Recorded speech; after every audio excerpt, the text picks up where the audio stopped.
بسم اللہ الرحمن الرحیم۔ امام حسن علیہ السلام نے معاویہ بن ابی سفیان کے ساتھ صلح اس لیے کی تاکہ امت کو فتنوں سے اور شورشوں سے بچایا جا سکے، لیکن جب امام حسن علیہ السلام کو زہر دے کر شہید کر دیا گیا تو امیر معاویہ امام حسن کے لشکر میں ایسے کئی کوفی عمائدین تھے جو بظاہر آپ کے تابع و فرما بردار تھے، لیکن انہوں نے خفیہ طور پر معاویہ کو خطوط لکھے اور اپنی اطاعت و فرما برداری کی یقین دہانی کرائی اور اس کو اپنی جانب آنے کی رغبت دلائی، اور اپنے ذمے لیا کہ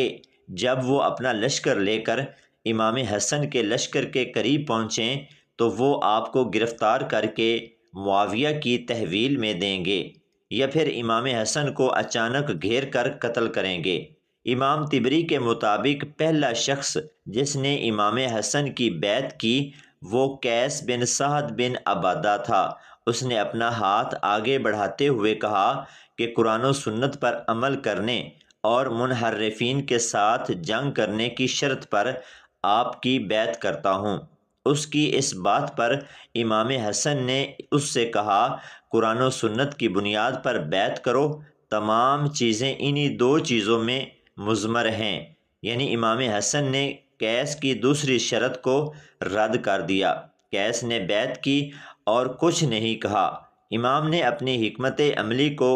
عملی جامہ پہنانے کی خاطر اپنے لشکر کی کمانڈ عبید اللہ بن عباس کے سپرد کی، نہ کہ قیس بن سعد بن عبادہ کے، جو سختی سے معاویہ کے ساتھ جنگ کرنے پر تیار تھے۔ اس ضمن میں ایک اور نظریہ بھی ہے جو عموماً تمام علی المرتضیٰ کے ساتھیوں کا مورد تائید بھی ہے۔ اس نظریے کے مطابق امام حسن نے اپنی بیعت کے ابتدائی دنوں سے ہی معاویہ کے ساتھ جنگ کرنے کا ارادہ کیا تھا، لیکن بعد میں اپنے سپاہیوں کا جنگ سے بیزار ہونے اور معاویہ کی طرف سے امام کے لشکروں کو دینے والے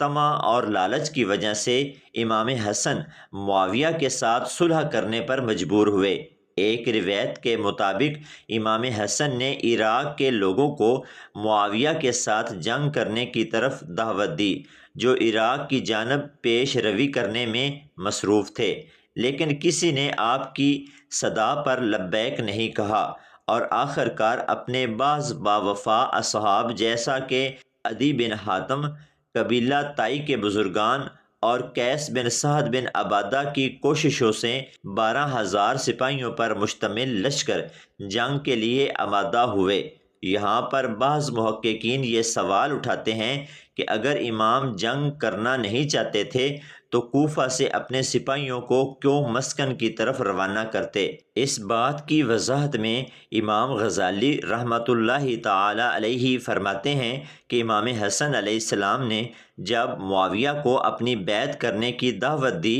تو جب معاویہ نے بیعت نہ کرنے کی ٹھان لی اور جواب میں کچھ نہ لکھا تو امام حسن علیہ السلام نے لشکر کو تیاری کا حکم دیا، لیکن امام حسن علیہ السلام کے سپاہیوں کو معاویہ کی طرف سے ملنے والے لالچ اور طمع کی وجہ سے امام حسن علیہ السلام نے مجبوراً صلح کی طرف ہاتھ بڑھایا، لیکن امام حسن علیہ السلام نے معاویہ کے ساتھ یہ صلح امت کے مفاد اور فتنوں اور شورشوں سے بچانے کی غرض سے کی، لیکن امام حسن علیہ السلام کو عام مسلمانوں کی جانب اس صلح کی وجہ سے نہایت تنقید کا سامنا بھی کرنا پڑا، یہاں تک کہ آپ کو مُعَزُّ المومنین یعنی کہ مومنین کو ذلیل کرنے والے کا خطاب بھی دیا گیا۔ اس کے جواب میں آپ نے کہا کہ میں مُعَزُّ المومنین نہیں بلکہ مومنوں کو عزت دینے والا ہوں۔ اگر میں چاہتا تو مسلمانوں کو آپس میں لڑا دیتا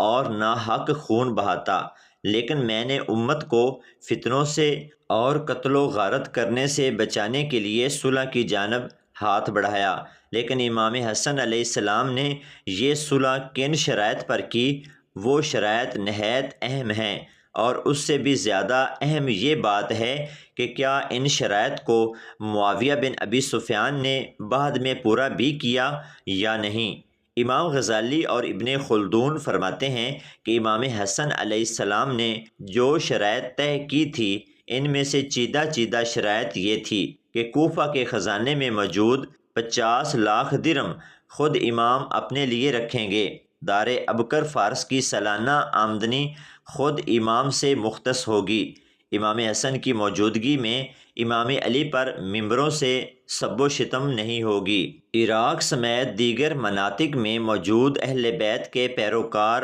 عفو و عمومی کے تحت مورد عفو قرار پائے گا۔ معاویہ بن ابی سفیان اپنے بعد کسی کو اپنا جانشین مقرر نہیں کرے گا اور اگلے خلیفہ کا انتخاب مجلس شورا کے ذریعے ہی ہوگا، جیسا کہ پہلے خلفائے راشدین مجلس شورا کا قیام کرتے تھے اور اس مجلس کے ارکان متفقہ طور پر کسی ایک نام پر متفق ہو کر خلافت کا منصب کسی ایک شخصیت کے حوالے کرتے تھے۔ حضرت علی کرم اللہ وجہ الکریم کے حامیوں اور ان کے ساتھیوں کے خلاف کوئی کارروائی نہیں کی جائے گی اور ان کی جان، مال اور عزت و آبرو کی حفاظت کو یقینی بنایا جائے گا۔ 41 ہجری کے نصف اول میں امام حسن کی متعین شرطوں سے ترتیب یافتہ صلح نامے پر دستخط ہوئے، لیکن معاویہ نے ان شرطوں کو قبول کرنے کے باوجود کوفہ میں اپنی پہلی آمد کے دوران جس کا اہتمام 2 لشکروں کی ملاقات کے لیے کیا گیا تھا،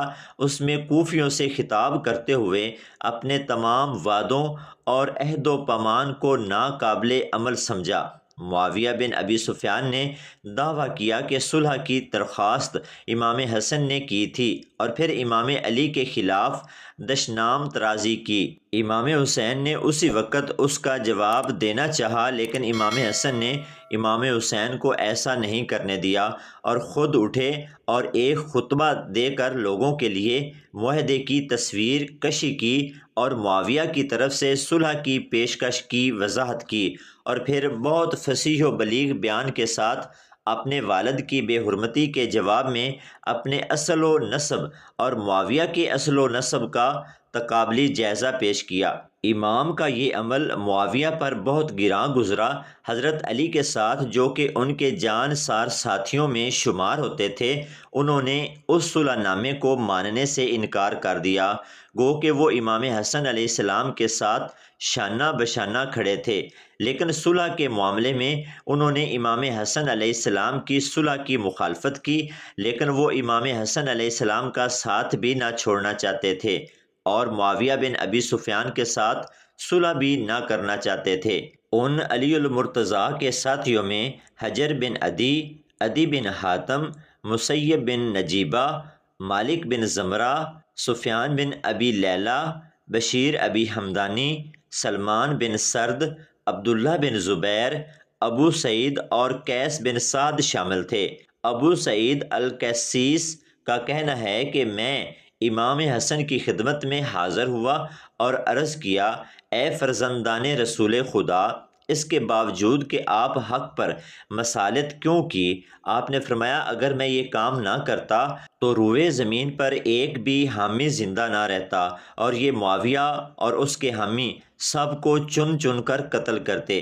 کسی نے گستاخانہ لہجہ اختیار کر کے امام حسن مجتبیٰ سے کہا، یا مز المومنین، اے مومنوں کو ذلیل کرنے والے، تو آپ نے فرمایا، میں مز المومنین نہیں ہوں بلکہ معز المومنین، یعنی مومنوں کو عزت دینے والا ہوں، کیونکہ جب میں نے دیکھا کہ تم میں سپاہ شام کا مقابلہ کرنے کی قوت نہیں ہے تو میں نے اپنی حکومت واگزار کر دی تاکہ میں اور تم باقی رہیں۔ جس طرح کہ ایک زیرک آدمی ایک کشتی کو معیوب کر دیتا ہے تاکہ وہ اپنے مالکوں اور مسافروں کے لیے باقی رہے، میری اور تمہاری داستان یہی ہے تاکہ ہم اور تم دشمنوں اور مخالفین کے درمیان زندہ اور باقی رہیں۔ میں نے حکومت اس وجہ سے معاویہ کو واگزار کر دی کہ میرا کوئی مددگار نہ تھا، اور اگر میرے مددگار ہوتے تو میں اس کے خلاف شب و روز لڑتا، حتیٰ کہ خداوند تعالی